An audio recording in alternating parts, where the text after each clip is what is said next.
აგერ მობილური გიჭირავს, ვის არ უჭირავს ახლა ეს? აი ვის აციეთ, რომ მე აი მაგას ახლოსაც არ ვეკარებიო. ვინ? და ვის არ აქვს სახში კომპიუტერი? და ვინ არ შედის დღეში 2-3 საათით მაინც და არ დასერნობს სამყაროში ამ პატარა აპარატის მეშვეობით. და ვინ მოგვიტანა ეს? ეს მოგვიტანა 60-იან წლების თაობა.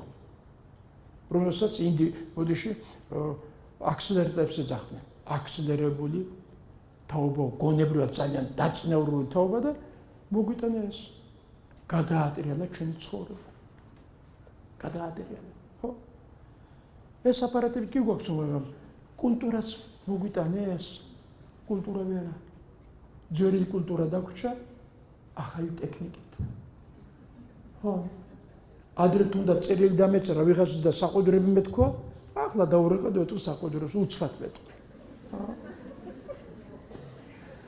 აი, ცხოვრება შეიცვალა. ადრე თუნდა მე წავსულიყავი სადღაცა შორს დიდი ხანი მინდა და ეხლა რა კიდეს უყურებ, კიდეს ვლაპარაკები. მას შეიცვალა ჩვენი ყოფა. მათი მშობლები და მასწავლებლები იყვნენ თუ არა ხატრები ცხოვრებისა. იყვნენ. მაგრამ რაღაცა დააკლათ შტრიხები, რომ ეს ცხოვრება სრულყოფილი გქონოდა.